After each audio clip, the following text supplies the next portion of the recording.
Oh my goodness. So many things have gone wrong, but I think we fixed shit. We think we fixed it.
Gary, am I alive? Oh, you are alive.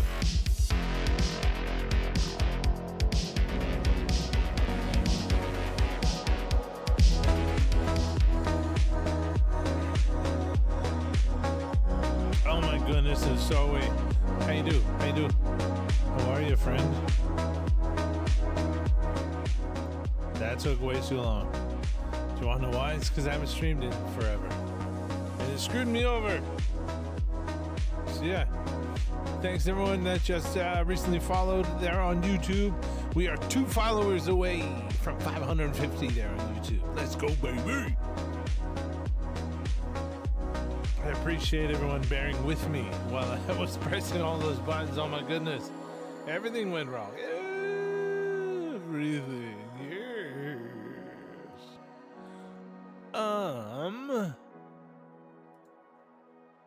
So yeah, for the few, no one that's watching, so you're not going to be able to help me. Let's set up this game together, hey? Wrong button. That one. So here it is, Sailor. We're going to start up a new world. Let's get into the right vibe. Everything ain't all right, man. Take notes. I ain't eating. You ain't eating. What you mean you ain't making this paper? All right, so we're going to set up a new world right here. Great new world. I was thinking about this one, Iron Pit. Stay still, motherfucker.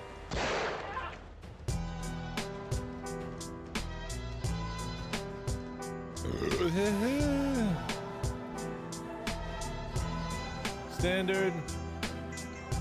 That's $1 million interest rate. I think everything else is pretty good.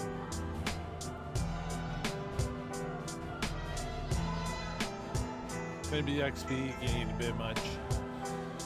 So I want to do some road work, Sailor. That's what we want to do. Oh, I wish I knew what this person's name was. Actually, can I copy and paste it? They said hello. So what was it? マロッシュです。 Marochures. Marochures.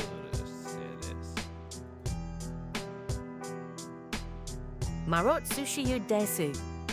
Marochuse desu. There's no D in there. Wow, thank you so much. At that point in time, 10 minutes ago. Hello, hello. There we go. That's the joy of the AI. That we can ask it and it tells us. All right, so I think this is good. Let's go here. We're also in Discord, but we don't want to bother them at the moment. At the moment.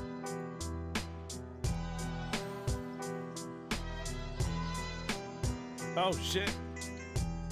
So, yeah, as you can tell,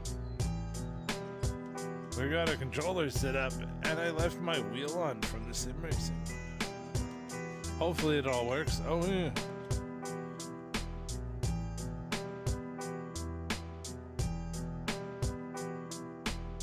There was a few things. Where was it?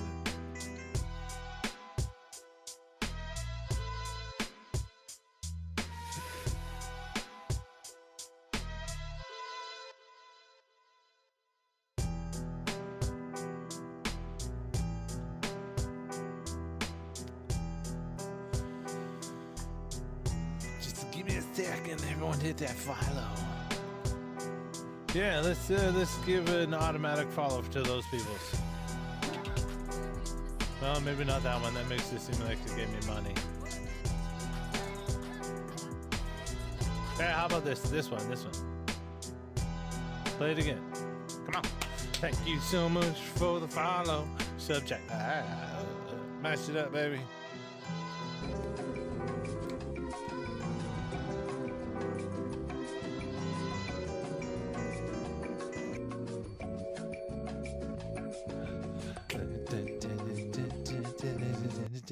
Wait, do it again. I was having fun. This is for me. It's not for you.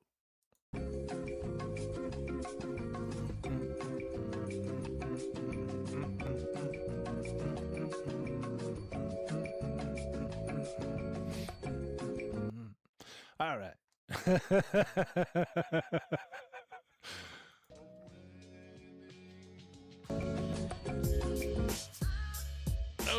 that was some extra stuff.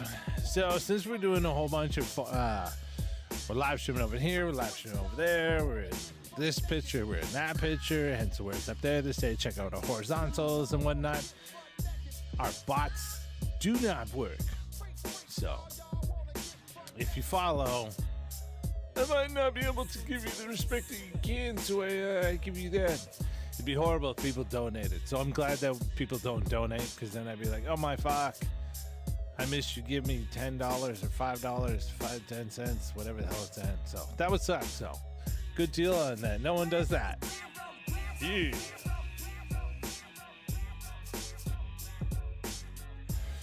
Bro. Come on, where is it?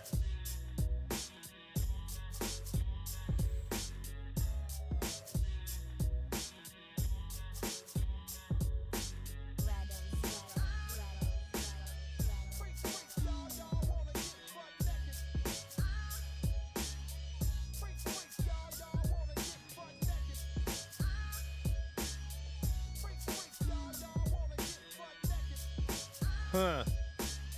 So we got $1 million. We got a pit mine. We have here. I don't know what kind of stuff is in the pit mine.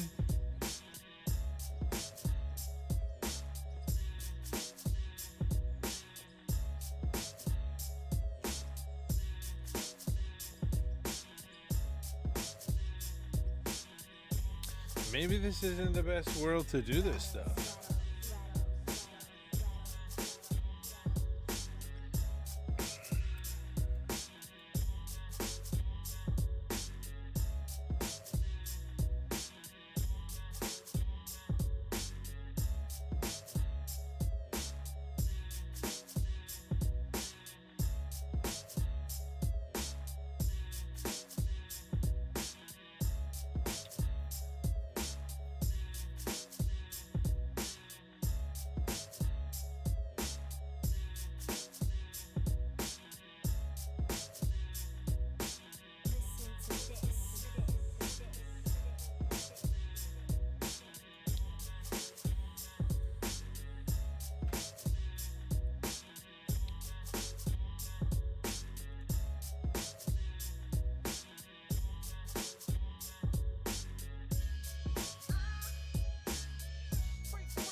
Oh yeah, hold on. Let me press some buttons.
Alright, why not?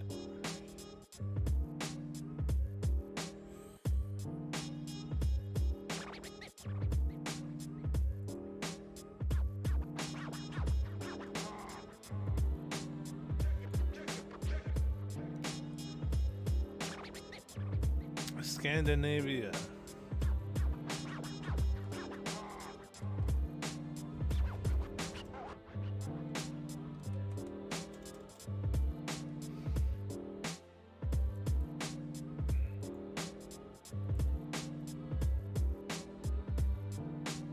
Let's check them all out.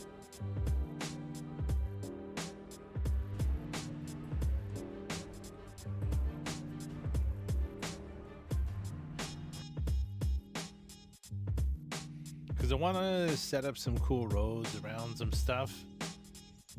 Oh shit. Thought it was a loading screen.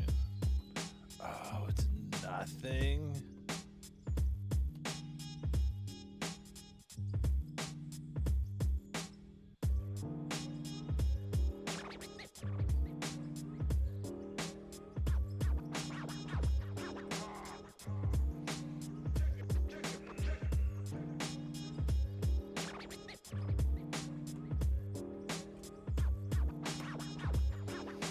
This could be cool because of so we want to be set up right beside a coal reserve, because then you do an exploit, not an exploit, but the game is cheap, so you just set up an oil refinery on top of coal and you make lots of money. And that's what we want to do, but we don't know what these are. Some of the deposits above ground that you can see. It's like, oh, you can start a mine here and this is going to be something. Most of the time it's coal above ground, but we don't know how much or where.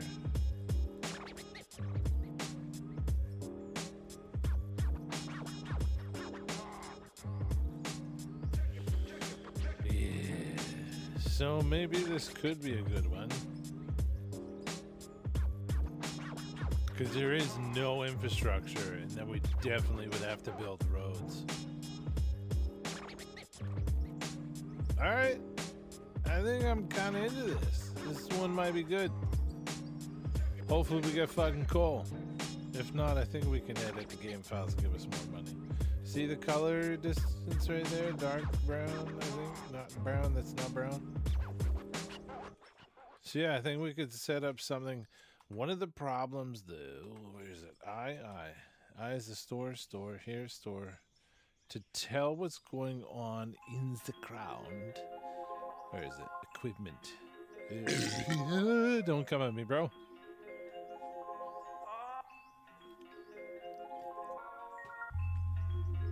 It's on this big sucker. Oh, we're level 27. We gotta get a vehicle like this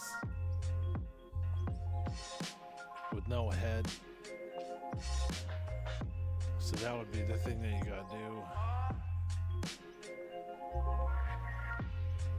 Does anybody else have that?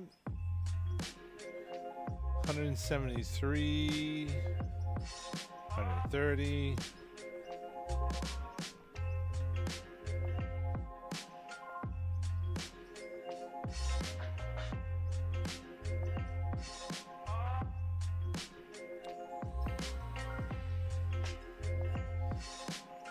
So 130, 160, that's 192, sorry.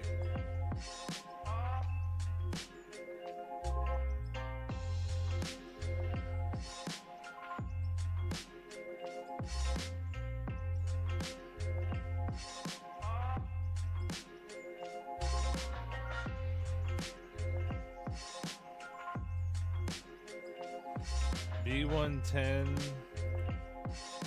B100.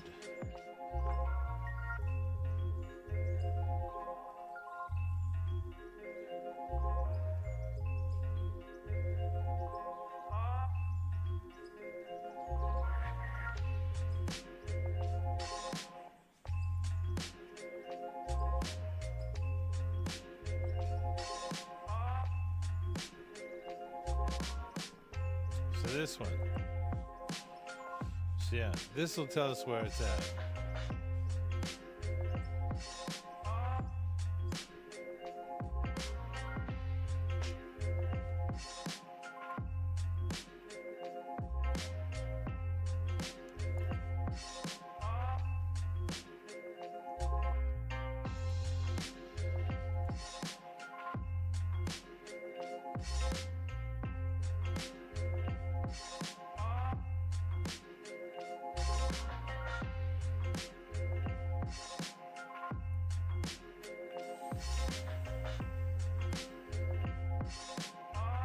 Okay. Oops.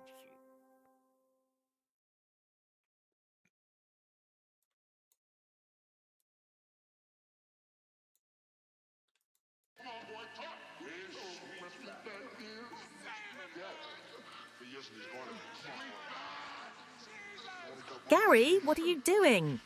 I'm going to the bathroom.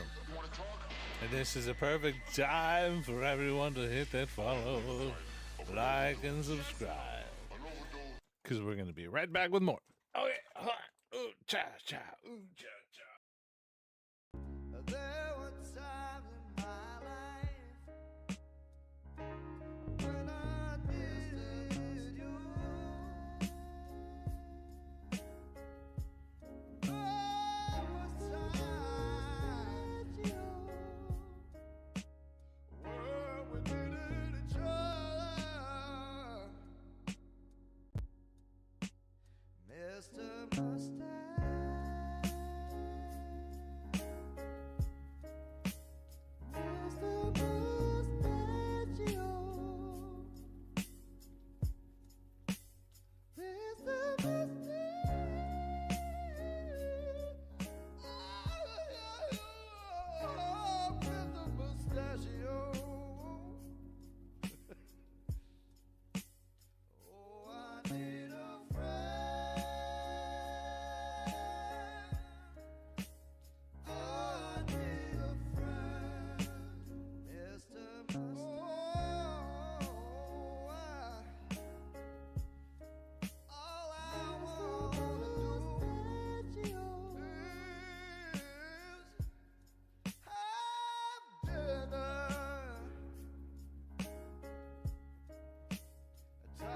About music,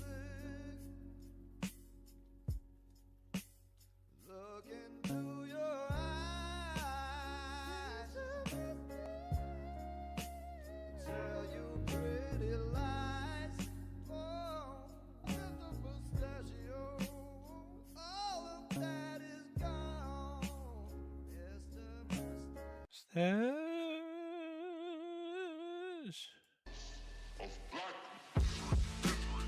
Okay, I'm back. Welcome back. Welcome back, welcome back. I bring that boom back, boom back. Well, I'm playing with Papa Lap. Back, back, 1, 2, 3.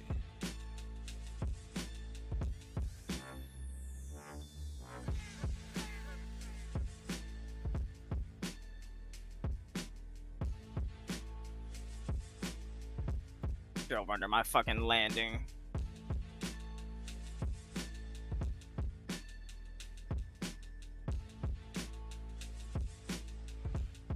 E100.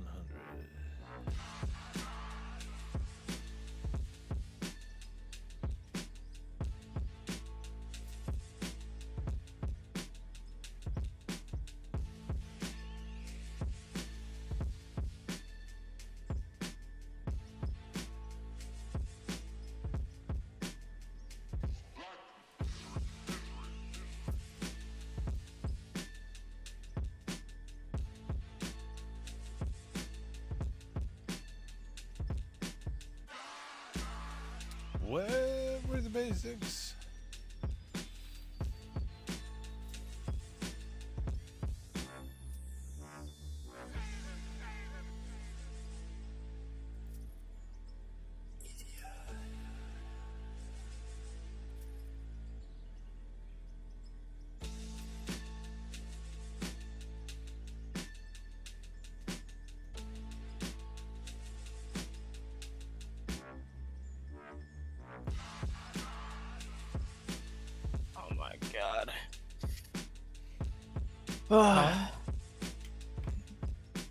Bapalap needs to lock in a little bit.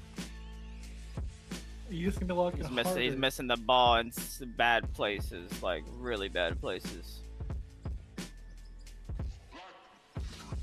Could have 2 goals, low key. Why you liking that? Is that Maddie beating me?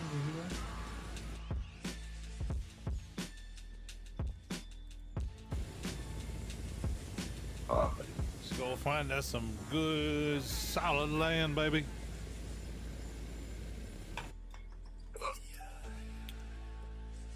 Where's our stories? There we go. That's the second one.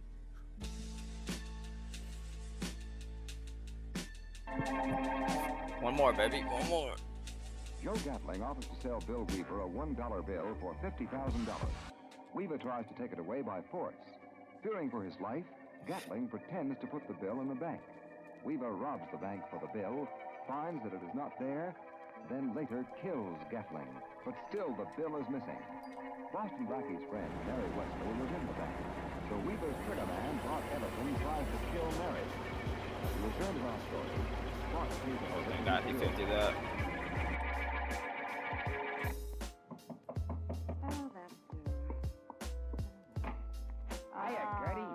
Oh, it's you, is it, Bart? Where'd you get that black eye? Weaver sent me to knock over a gal named Mary Wesley, see? Huh? And then some guy clipped me and knocked me cold. What? But I pulled a fast one on Weaver. I don't care what you did. Yeah, but this one was a slick one, Gertie. Oh, Him and me was looking for a certain $1 bill, see, off a guy named Gatling. An important $1 bill.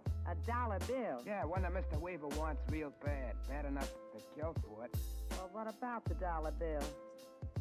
Well, I figured it was something special, so when I found it on Gatling, I palmed it and I told Weaver it wasn't on the guy. On the What is body, that you hit, mean? brother? Yeah, Gatling was dead by then, right? Sure. Look, about that $1 bill. We could have won that game. have He it with sold you? like 2 Right shots. here, I got Where? a photo of it in the water. See? Oh, I got a authentic blueprint on this account. Not my other one, though. I guess if you wasn't with it. Well, sell it to me? Come on, bro. Sure. How Just much? connect. Well, I went to a lot of trouble to get it. So, $2 be asking for more?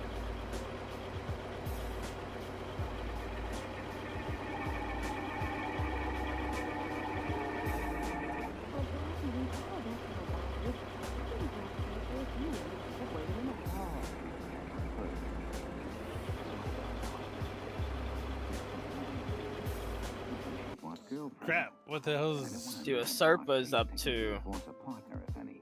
Well, he's up there with her. We can hear their voices. But, Jackie, what do you suppose this is all about? It's certainly not just a $1 bill. The bill means something, Mary. Well, what do There you... were markings on the back of the bill in Bart's wallet, and I made a copy of them.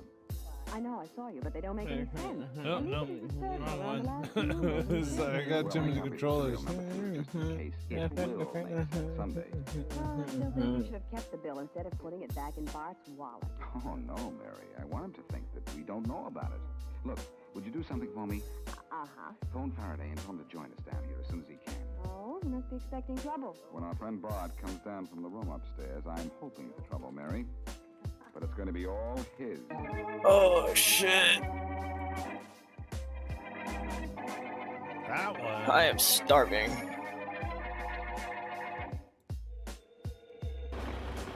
Homicide Faraday speaking. Hello, Inspector. This is Mary Wesley. Oh, hello, Miss Wesley. You talked to any more bank robbers lately? Inspector, I'm calling for Blackie. He's not here, I'm happy to say. I know that. He's in a hallway at 1080 Eastern Avenue. You get that? And he wants you down there right away. Right away. Oh, he does, does he? Yes, he does. Does he?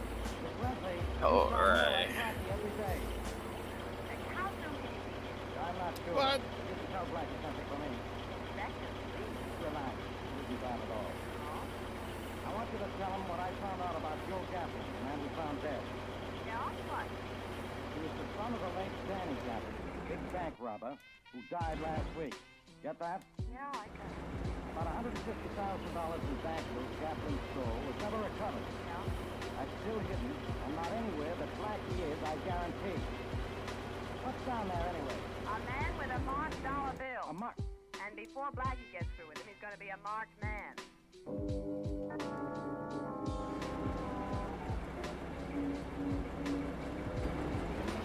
Twitch RCR_Jake.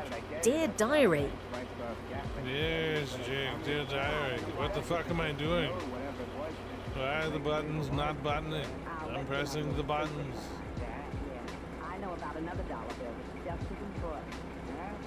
Where do we get that? Weaver has it. Oh, come in. That's the real thing. Fuck. Hi, Mr. Weaver. What buttons? Hey, well for you, huh? Since when? I figured that you palmed that dollar bill when we were searching Gatling body bars. Welcome in, Jake. Thank you so much for stopping by. Twitch RCR Jake. Bro, digging a whole hole. Oh my goodness. Now look here, Bob. Yeah, we're starting a new world, but we just set up our, put our controllers in, and it's like, oh god. I can't let you. Okay, so what were we doing? Connection. We're in an excavator, or is that a vehicle choice? And unfortunately, you guys don't get to see it because it's on my other monitor. And we're in triples right now. I'll be back to take him with me. Arm in, curl out, bucket in, bucket out, dead zone. So I think it's a vehicle thing. Parking brake, connection. Character modifier. No. Excavator.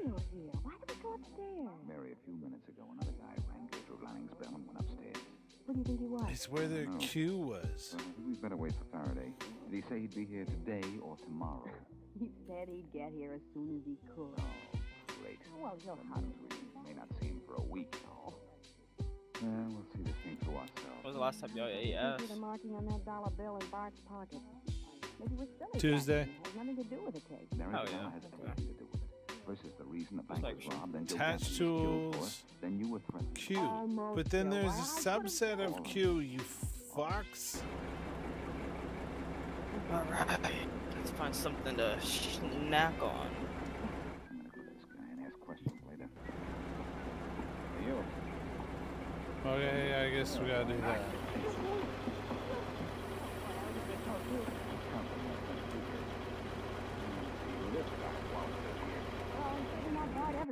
Okay, we gotta fix our tunes, bro. He's Bill Weaver.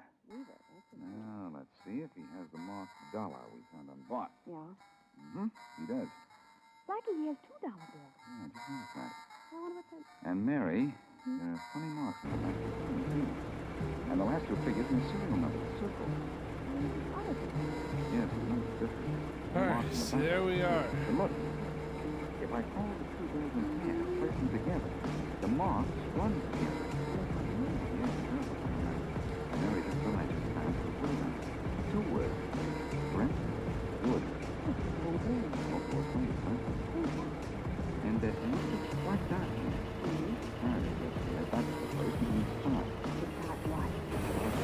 Not only finished Weaver and Bart, but this case.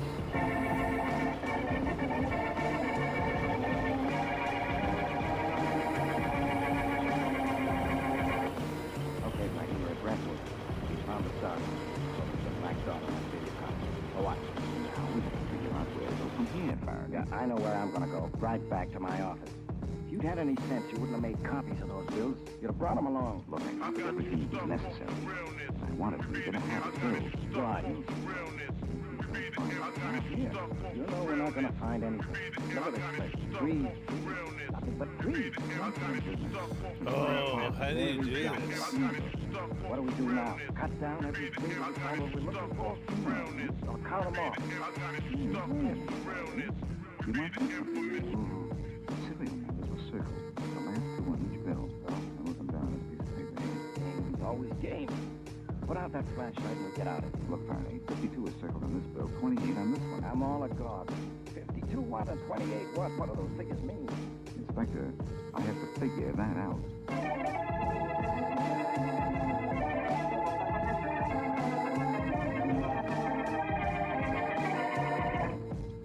All right. 6, 6, 27, 7, Here's a treat, boss. Yeah, sure, huh, Weaver? Yeah, and you're lucky I didn't take care of you for crossing me. I'd be bringing you out here to bury you. Not Mr. Rich. I sure do thank you, Mr. Weaver. Forget it. What's all this about, this dollar bill stuff and all that? Well, boss, no gambling's no man in our corner. Bank robbery. Yeah? No man gambling hit the show and marked the spot on two $1 bills. So he kept one, I took the other. And when he gets off here, his son got the dollar that he kept, huh? The young gambling knew what else was worth and tried to sell it to me. When I tried to take it away from him, he got sore and decided he'd never sell it. Oh, that's why he went to the bank. Yeah. No, it was that one. No, but he wanted me to think he did. Oh. See, that way, he figured I'd never get it. He'd never get it without holding up the bank. He didn't think I'd dare stick it up for $1, you understand? Too bad he was so sick he got himself killed for it. Hey, you're good. Mr. Weaver, how do we know that we got the right street? $1 bill. And that's 5228. Very simple. Serial number N52 begins with the letter N, the north. And 52 steps north. And the other bill begins with an E. E is for what? East. Don't fall. After we took 52 steps north, we took 28 steps east. Oh, Daisy. The last two numbers on the bill beginning with Like you meant like a flower. Now climb the tree. Doe is somewhere up What there in the is back. parking brake? Weaver, that's too back up in the tree. You take Weaver, I got body.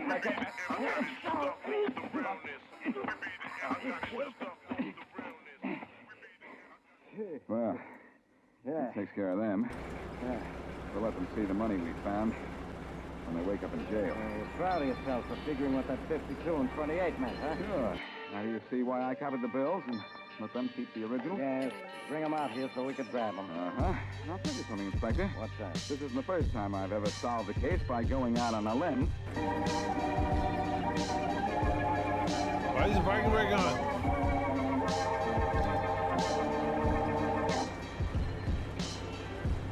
Good morning, Miss Whitley. Good morning. Making another deposit again today? No, not this time.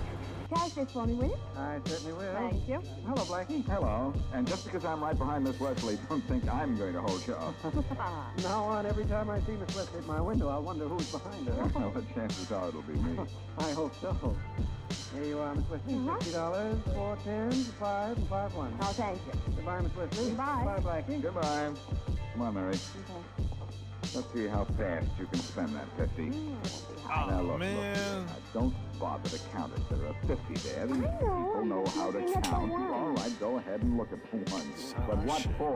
Well, now look at all the excitement just caused by a $1 bill. Well, there was something unusual about that dollar bill, man.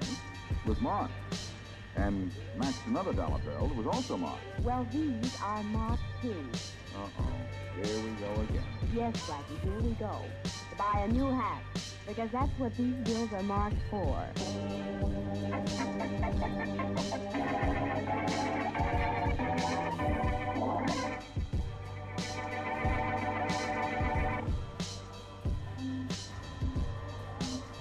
All right, stay back now. Stay back. It's not going to do the man any good if you crowd around him like that. Give me some room. Give me some room. Are you sure somebody here to send for an ambulance? Oh, yes, officer, I telephoned for one. What, you didn't see the accident, huh? No, I guess no one did this time of night. I was just taking a walk down by the dock. Here comes the ambulance. Good. Now get back, everybody. All right. Come on, get back and let the ambulance through. Now, get back. Right here. Right here, boys. Right over here. Hello, officer.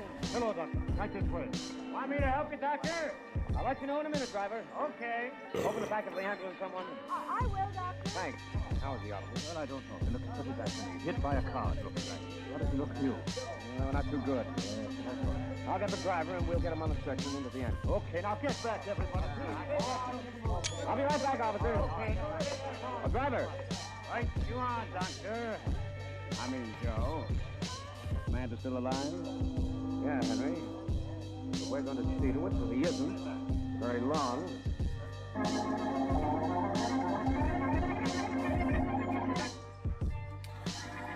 All right.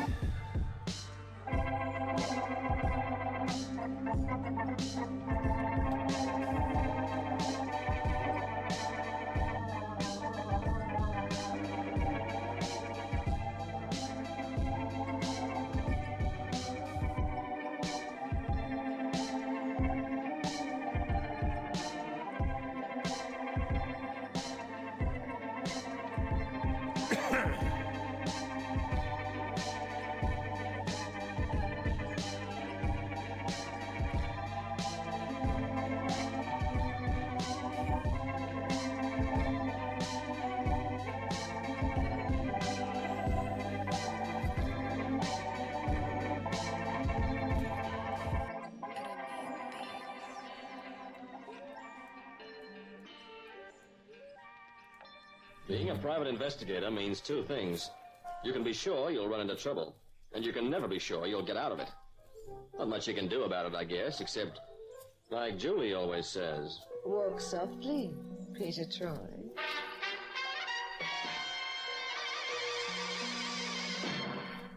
And now Peter Troy investigates the high-pressure harpy. You hear of people being bitten by the love bug, and maybe there's more than a little sense to that expression. In my book, love is a very odd kind of bug with more variations than the common cold virus, so that no two sets of lovers seem affected in quite the same way by this most deadly of diseases. Oh, but my philosophizing on the subject of love has come about as a result of my calling to mind a certain doll by the name of Diana Hoffman, in a case that actually began in a little corner store run by a guy whose name was Hegarty. Well, here we are, Mrs. Pettifer. 2 and 7. 3 shillings, Oh, 6 God. 8, and 2 is 10. Thank you very much. Oh, thank you, Mr. Hegarty. Oh, look at the time. I must hurry home and feed my pussy. Goodbye, Mrs. Pettifer. Now, sir, what can I do for you? I stick up this place. Give me all the money, quick. What? Look here. This shotgun blow your head off. Quick, all the money. You'll never get away with this. The money, I say. Right, all right. Oh, dear. Shut up, you. You'll never get away with this. Open the money box. Here, I do it. Give me that gun, what's up? Help! Police! Help! I get out of here. You follow and I shoot. Stop, Dave! Stop, Dave!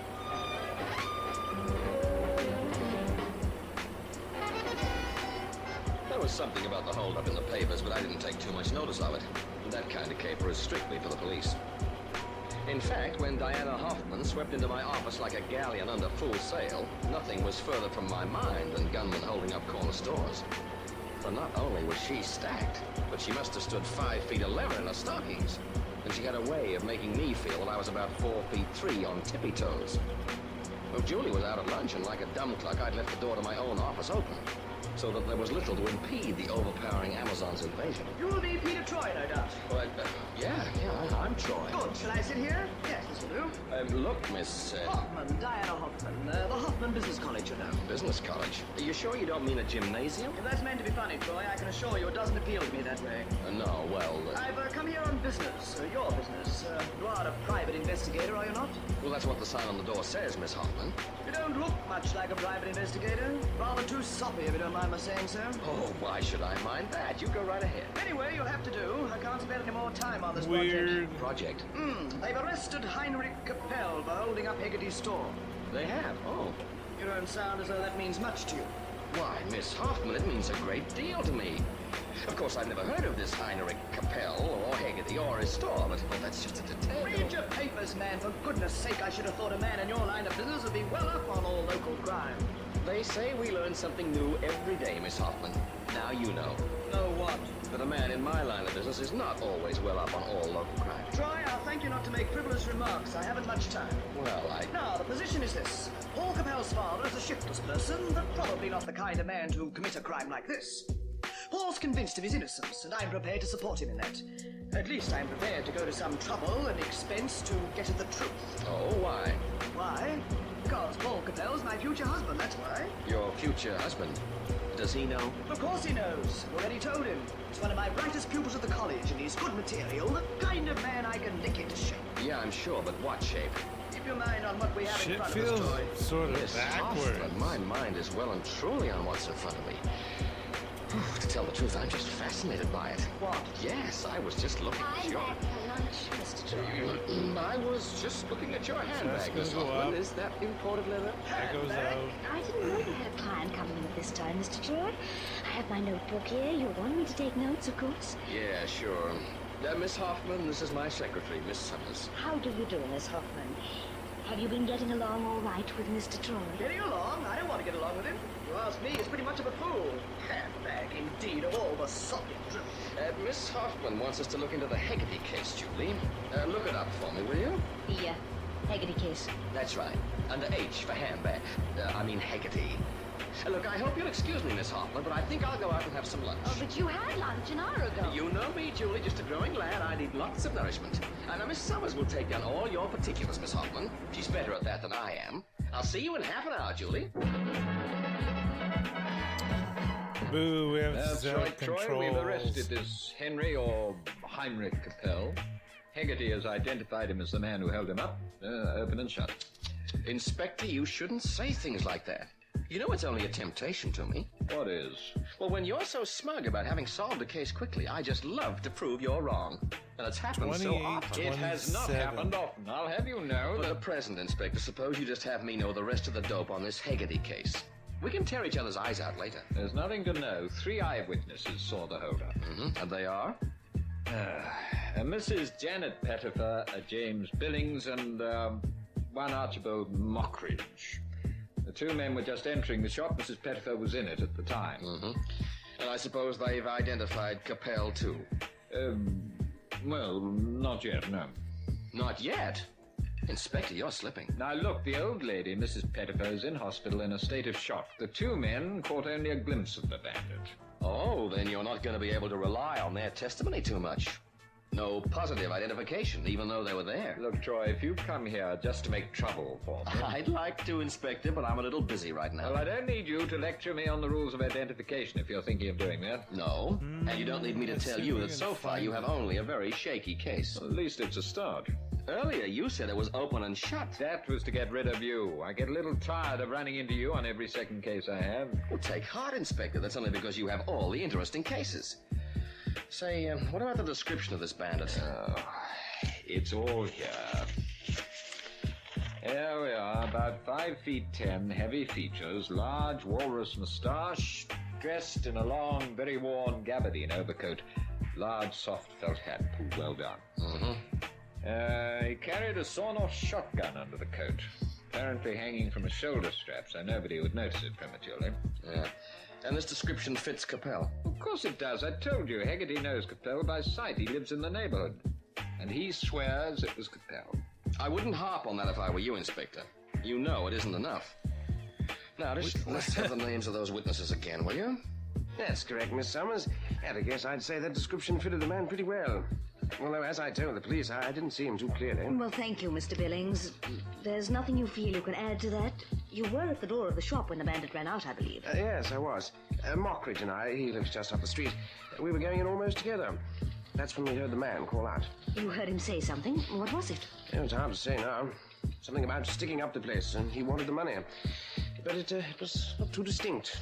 You know how these Italians talk? Italian? He had an Italian accent? That's right, raw Italian. You're sure it was Italian? No, quite sure. Do you speak Italian, Mr. Billings? No, not me. But I know an Italian accent when I hear one. French, you say, Mr. Mockridge? I'm telling you, aren't I? He was a Frenchy, all right. Do you happen to speak French, Mr. Mockridge? I said, do you speak French? Speak French? Oh, no, of course not. What's wrong with English? But you're positive that the bandit spoke with a French accent? Of course I'm sure. I said so, didn't I? I was over in France during the war. The last war? No, first one. No. The only French I ever bothered with was Parlez-vous and Tout Sweet and some of them mademoiselles from Armentières. Oh, they were beauties too, I can tell you. Well, thank you, Mr. Mockridge. But I know a French accent when I hear one. You can bet on that, son. Definitely Italian, Pete. French. But Billings said... Yeah, and Mockridge said French. Of course, he doesn't speak French and probably hasn't heard a French accent in 40 years, but he's certain sure.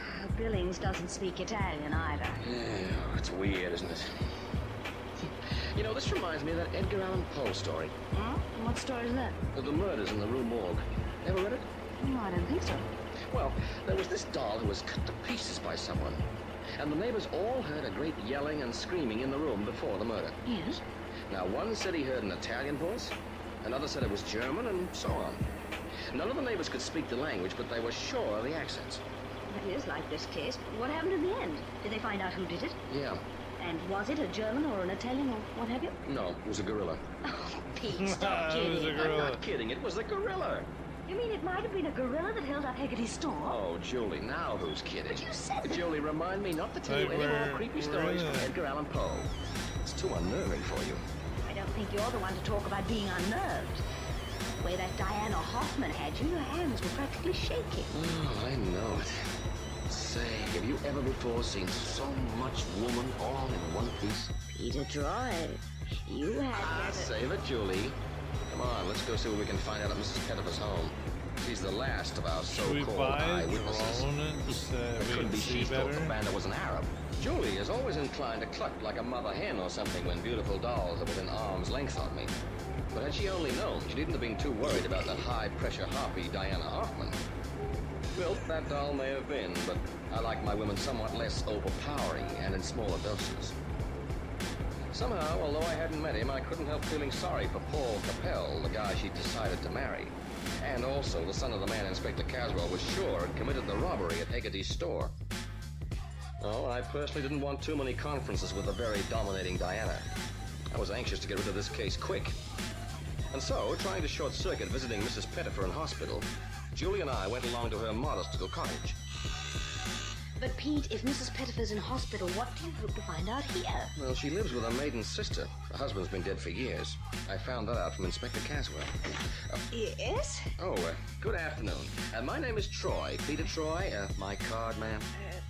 Peter Troy, private investigator. Oh, you'll have come about the gas. The gas? Yes, it's been playing up something dreadful, you know. It keeps going flip, flip, flip, like that. It does? Yes, I do hope you can fix it before I cook Twiddle's tea. She hates raw meat, you know. Twiddles? My sister's pussy, you know. Do come, Mr. Inspector. Oh, yeah, thank you. You're Mrs. Pettifer's sister, I guess. That's right. I'm Agnes Reedy. Miss Reedy, I might say. Miss Reedy, this is my secretary, Miss Summers. Oh, how do you do, dear? My, fancy a gas inspector bringing his secretary with him, and no box of tools. How do you hope to fix the gas without tools? Well, I haven't come to fix the gas, Miss Reedy. I'm a detective, a private detective. Oh dear. Is it about Twiddles annoying that cocky next door? No, it's about the man your sister saw robbing Mr. Hegarty's shop. Oh, that. Oh, but the police have already Twitch. been about Daug so it. sup you. Troy is working for the man the police have arrested, Miss Reedy. We're trying to prove his innocence. What the hell? I'm trying to figure out the Don't really see how buttons. you can do that if he did it. Well, we're not satisfied that he did do it at all, Miss Reedy. But he must have. Oh, what makes you say that? I do. I'm probably coming out tomorrow. Eccentric. Yes, he's a German. I'm trying to get enough space for the Oh, pinball machine. yeah, I believe so. There you are, then. All foreigners are eccentric. Everybody knows that. Oh, the foreigners don't, Miss Reedy. But I need to say dressing like that. Most odd. You can't tell me that he's not eccentric. What, you mean the long coat and the big hat well pulled down? Twitch, Well, of course, that was to disguise himself a Daug604. little. Cool. How could you disguise that great big mustache? Mercy me, it's like a yard broom. Yeah, I see what you mean. And anybody who'd wear that kind of overcoat over denim trousers. Well, and I'm sure those rubber shoes can't be good for the feet. Rubber simply will not breathe, you know. My father used to say... Well, wait a minute, Miss Reedy. We How haven't goes heard your week? anything How about goes your week? trousers and shoes Twitch. before. KDaug604. I'm at Castle no way, no way. Well, no, but... As for the trousers, well, perhaps I shouldn't have mentioned it. Oh, why not? Well, it's not exactly a nice subject, is it?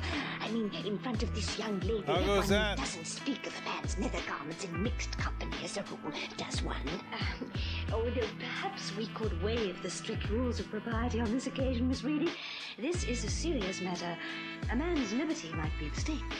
Twitch, KDaug604 staff event. As long as you understand that I don't Twitch, usually Ultrix talk about official such things so at freely. KDaug604 just Miss Reedy, reached how do you level happen to know 1. so much Staff about the event, bandit? yeah. You weren't at the store at the time of the robbery. No, but Agatha, my sister, she tells me everything. She gave me every last detail. I can see it all as though I was actually there. Well, that's very interesting, Miss Reedy. Very interesting indeed. How goes it?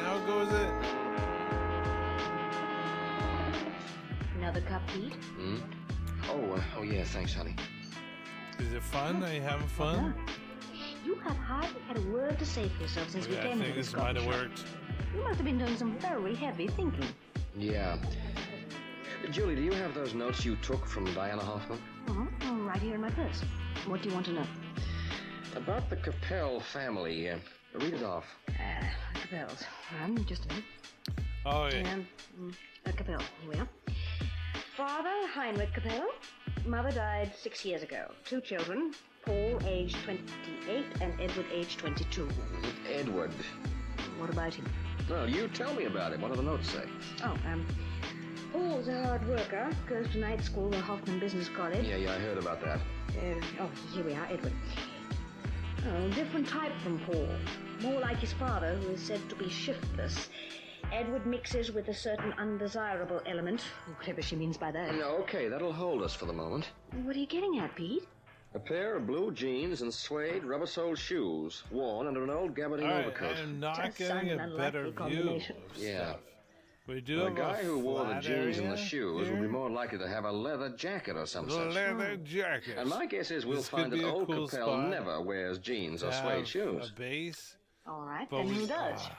Somebody Maybe a lot that dark younger. spot there with the grass, they'll have some better You ores. don't mean Edward, his son. Like, That's the guy I I'm don't brooding know. over at the moment. But Haggerty knows Capel by sight, and he said the man looked just like Capel. Oh, Julie, a son can look pretty much like his father. Well, what about the moustache? A big walrus moustache. Oh, Julie, don't give me that as a stumbling block. Those mustaches are among the stock in trade of any old novelty shop.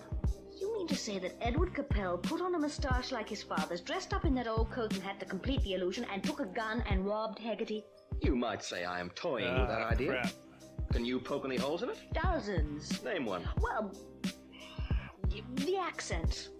The man spoke with an accent. Now, according to Miss Hoffman, the Capels have been in this country since Edward was a small child. They've even anglicized his name. So, Edward doesn't have an accent. And you don't think he could simulate enough of an accent to sound like his old man? Or make people think it was his old man's voice? Well, I don't know. He could. Any more points? Pete, we're talking about the son of a man they've arrested. It's hard to believe he'd let his own father go to jail for him. It's even harder to believe that he planned it that way. But according to my theory, that's just what he did. Oh, what a little monster he'd need to be. No, not necessarily a monster. Just sick, maybe. Come on, let's pay a call at the Capel house and see who we find at home. You can come in if you like, Mr. Troy. I can't help you much. Oh, thanks. Hope you don't mind coming through to the kitchen. I'm just making some tea. Oh, perhaps I can make it for you. No, it's okay. I can manage. Would you like some? Oh, no, thank you. We've just had coffee. I just found a leak in the kettle, so I've had to put the water on the stove in a saucepan. My old man was going to get a new kettle, but he never seemed to have the money for it. Well, doesn't look as though we'll be buying any kettles for quite a while now, Eddie. No, I don't. Anyway, don't expect me to say I'm sorry. Sorry? For me old man. Don't expect me to burst into tears if he goes to jail. You had it coming to him. He's got it coming to him now if he did that job at Haggerty's. But that doesn't mean that you can't feel sorry for him. Why should I feel like that? What did he ever do for me? Except belt me ears off. Well, I don't know. You tell us what he did for you. Nothing, that's what.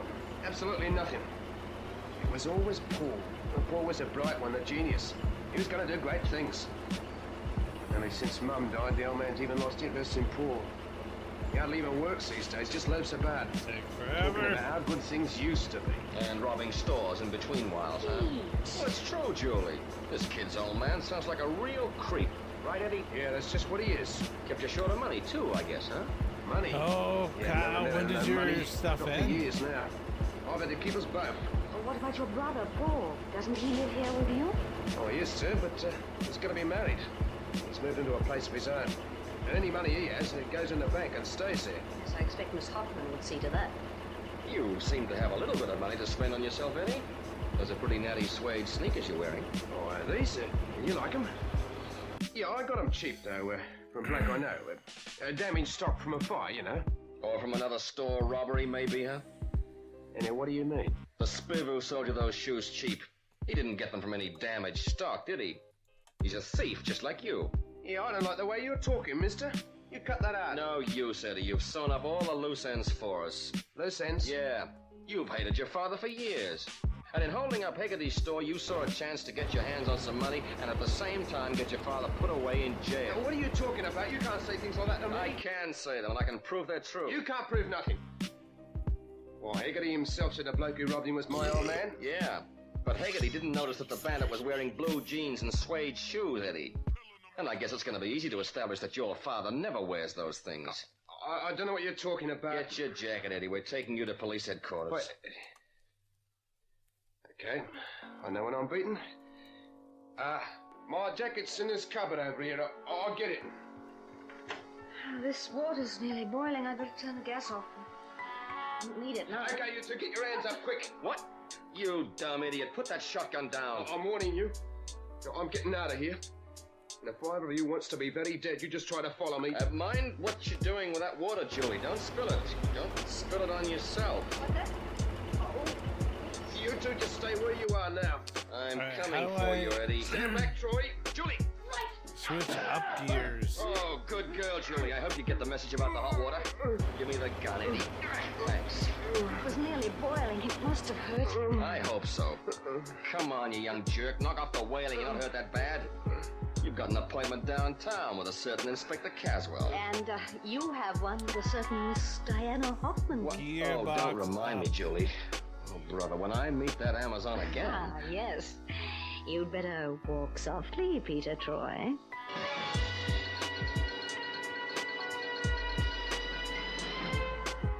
With what we were able to give him, dear old Inspector Caswell had no trouble in pinning the rap for the robbery on Eddie Capel and releasing his father. None of it made anyone much happier, but that's the way it had to be. Perfect, we did it. It didn't make me any happier, I can tell you. And when I had to report back to Diana Hoffman, it was one time I was glad to have Julie around. I couldn't escape the feeling that that giant doll was always on the point of eating me alive. And if I have to die at the hands of a woman, that is not the way.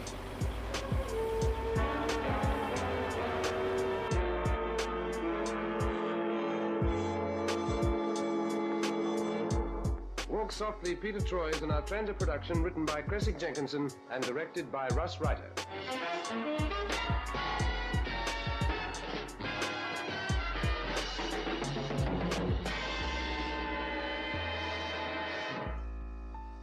The F.W. Fitch Company presents Dick Powell as Private Investigator Richard Rogue in Rogue's Gallery. The F.W. Fitch Company, makers of Fitch's Taponified Coconut Oil Shampoo and Fitch's Shaving Creams, presents Dick Powell as Private Investigator Richard Rogue in Rogue's Gallery.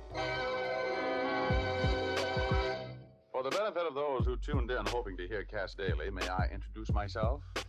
My name is Richard Rogue. I'm a private investigator. I said it and I'm glad. Private investigator.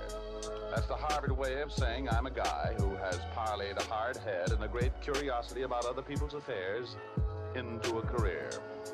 At least that's the way the Homicide Squad's Lieutenant Irvin, who shares my interest in unalive bodies, feels about me. And I'd also better tell you now that I have a certain personal idiosyncrasy. I hold audible consultations with my alter ego once in a while, when I'm confused and in need of advice. His name is Hugo, which is Rogue spelled backwards, and he's a very fresh little spook. Of course, I wouldn't have known I had an alter ego if Betty Callahan, the girl I would rather be marooned on a desert island with than not, hadn't browbeaten me into reading Sigmund Freud. Betty, who is the sharpest newspaper woman in town, extends upward about 5 feet from the floor, has hair the color of cordovan leather in firelight, and a tip-tilted Irish nose shying away from the most kissable mouth in the world. She's wonderful. And on this day I'm going to tell you about, she and I had lunch together. She had an hour to kill, so she walked back to my office with me. You know, Richard, this is much too nice a day to work. Look, Betty, if you can get rid of that assignment you have for this afternoon, we'll go to the races. Oh, I haven't been out this year. I got some information from Herb Hyde at the cigar store in the lobby. He gave me 2 horses who gave him their word they were ready today. Talking? Only to Herb. They don't speak English, but fortunately he speaks horse. I get on the phone and ask that slave driver at your city desk for the afternoon off. Tell him you have to go to your grandmother's wedding or something. Well, I'll try, but it's not going to work, and I know. Just sit right down there, pay no attention to that sign asking you to leave a nickel in the cigar box for every call. Oh, thanks. Oh, it's nothing. It's nothing. I'll do anything for the girl I love. Better think of something better than my grandmother's wedding. I know. I'll tell him I want to go to the race. Okay, but You're Richard Rogue? yeah. A detective in New York named Clement Cohan referred me to you. My name is Charles McDonald. Yeah, I got his letter. I gotta see you right away. Go on in that office there. I'll be in a minute. All right. Please, hurry. What's the matter with him? He looks sick. Probably been drinking. I noticed that from him. Oh, wait a minute. Hello, give me the city desk, please. Now make it a good story. Help me do that. Hello, Walter. This is Betty Callahan. Look, can you put somebody else on that Struble story this afternoon? I didn't think this was going to be like this. But I Walter. thought this was going to be sort of pick up and play. Yes, but, This might have to take us a few streams to do. What did he say? no. Oh. Told me to get right back to the paper, and I like my job, so here I go. Oh, but wait a minute. I'll go in and talk to this guy, give him a quick question over with you. Maybe I can talk Walter into letting you take the afternoon off for the bet. Well, you'll have to hurry. Walter's mad. Just take it easy. I'll be right back. Hey, what's the matter? Good Lord, Betty. Richard, what happened? All Oh, right. he fell out of his chair. Yeah. Get Urban on the phone and call it for an ambulance. Oh, Richard. He's dead. Yeah. Yeah, very dead. We'll continue our story in just a moment. First, impressions often count a lot. And remember, the appearance of your hair is an important factor in impressing people favorably the first time you meet them. Fitch's dandruff remover shampoo can be a real help to you in attaining the well-groomed hair that people admire. For Fitch shampoo removes every trace of that enemy of good grooming, dandruff. It's the only shampoo made whose guarantee to remove dandruff is backed by one of the world's largest insurance firms. There's nothing magical in the way a Fitch shampoo removes dandruff. It's simply that it has a special solvent action that penetrates the thousands of tiny hair openings on the scalp, cleansing them thoroughly and dissolving every trace of dandruff. That means not only the loose flakes of dandruff, but the kind that clings to the scalp as well. Then Fitch forms an abundance of fluffy lather that carries away the dissolved dandruff flakes. It rinses out easily, leaves the hair sparkling clean, completely free from dandruff. Try Fitch's dandruff remover shampoo yourself for the appearance that impresses. Now back to Dick Powell as Private Investigator Richard Rogue in Rogue's Gallery. I should be inured to the sight and smell of sudden death by this time, but it always does something to me. It freezes my stomach and gives me a dull ache at the base of my brain. When I left Betty Callahan on the phone in my reception room and walked into my private office, I found my mysterious visitor falling forward out of his chair in death. I knelt by his side and loosened the long topcoat he was wearing. The front of his suit and his shirt were red, and there were 2 bullet holes. One to the right of his heart, and one below the That loin. is so deep. I tried to blame myself for not talking to him at once, for not understanding that his staggering, shuffling gait was not caused by drinking, but by loss of blood. I looked in his billfold for identification. His name was Charles McDonald, and he was assistant manager of a Park Avenue jewelry store in New York. There was a piece of paper in his hand. I looked at it. It carried an address, 1392 Squirrel Hill. I put the paper in my pocket. Then I heard the outer office door open, and a feminine voice said, I jumped to my feet and ran out there, closing the door behind me. There was a girl standing by the desk talking to Betty, a dark girl. She had a figure with enough O's in it to put it in the $1 million column. The face to match. Betty said, This is Mr. Rogue. Where's my husband? I'm sure I don't know. What's his name? Charles McDonald. He's here. I saw him. It's very interesting. Excuse me, Maud. Betty, are they on their way? Yes, both of them. Thanks. Now, Mrs. McDonald, what makes you think your husband is here? I saw him connect. You were on the elevator with him? Just happened to be passing on the street. I saw Charles and spoke to him. He looked at me. He walked right by. I couldn't understand him. He looked sick. I saw him coming to this building. I followed him. Now, where have you been all this time? Missed his elevator. Why are you questioning me like this? I know he's here. I want to see him. Well, if you missed his elevator, what makes you think he's here? This is a big building, you know. I waited for his elevator to come to the ground floor. I talked to the operator. You remember my I'm husband? starting to think about And told me food. that Charles had asked for your office. Where is he, Mr. Rowe? Where is he? Mrs. McDonald, would you just please have a chair? He's here all right, but he's busy. You'll have to wait. Oh, hello, Lieutenant Irby. Come in. Well, Rob, what goes on? Where's the... Urban, I want to see you in the next office. Follow me, will you? Okay, I'll be right back. Hold on. Well, he sure did. How did it happen, Rogie? I'll tell you all I know. He came in here looking pretty sick. I thought he'd been drinking. That long top coat he had on covered the fact that he was bleeding to death. I told him to come in here.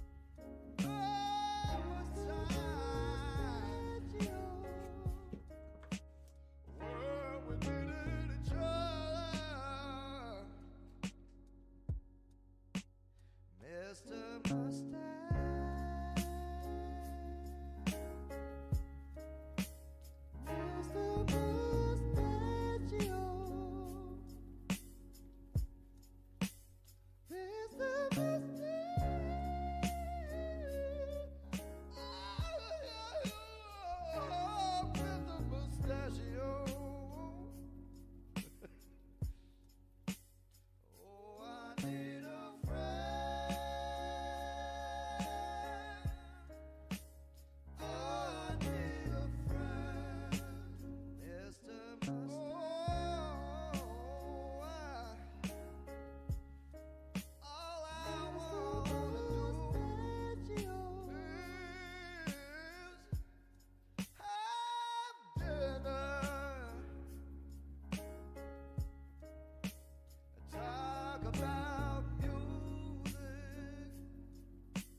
Mr.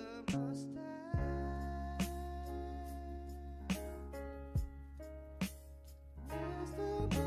Mustachio.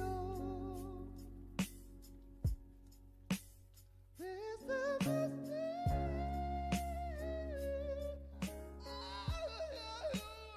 Oh, Mr. Mustachio. Oh, I need a friend. I need a friend. Mr. I scraped my knee on my controller.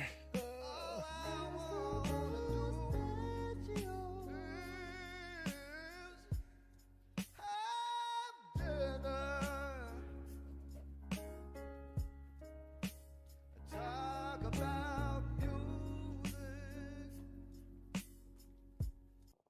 Look into these eyes. I think I'm realizing something right now. And would you like to know?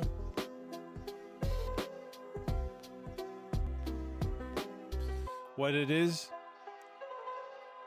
what it is that I need to now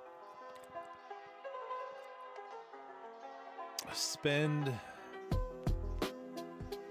2 hours poking into the ground to find the coal, because I think the last world that we started, they were just like, here you go. And now in this world they're like, well, you gotta find it and whatnot, because what we have to do for my idea is that I want to flatten some land, but for us to have money, we need to have the coal, the oil production. And so you need to have stuff on coal. We saw that one spot that had coal, but then you got a flat line everywhere, and then like scrape away the topsoil. And then we're gonna put an oil rig on there.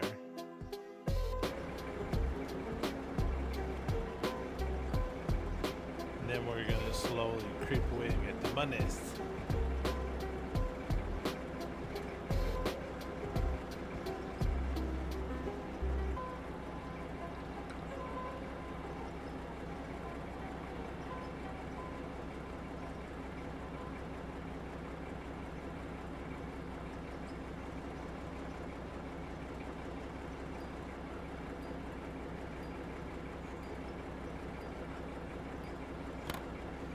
So yeah,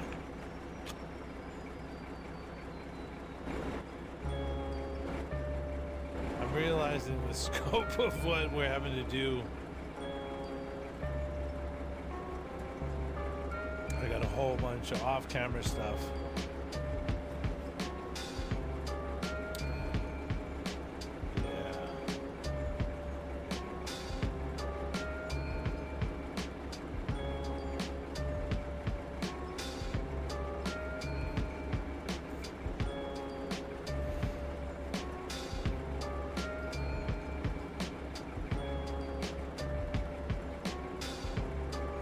I'm having big thoughts in my head right now.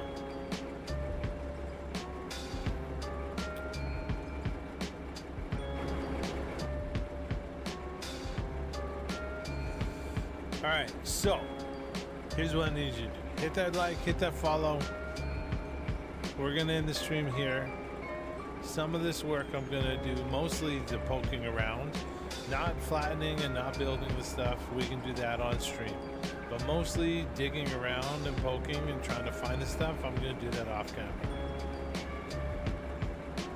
But we also might come back with a live stream of us going for tacos. So yeah. The only way you'll know is if you like and subscribe. But I now know what we're going to have to do. But yeah. Also, did I say? So I have a pinball machine that we're working on.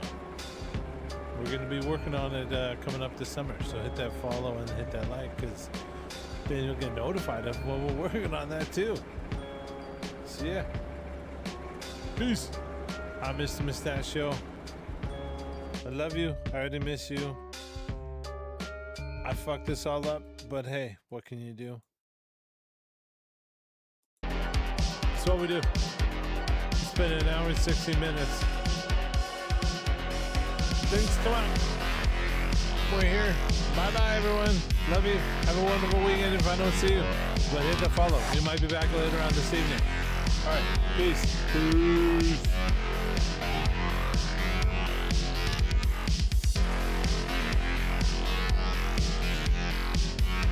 At least we figured out buttons.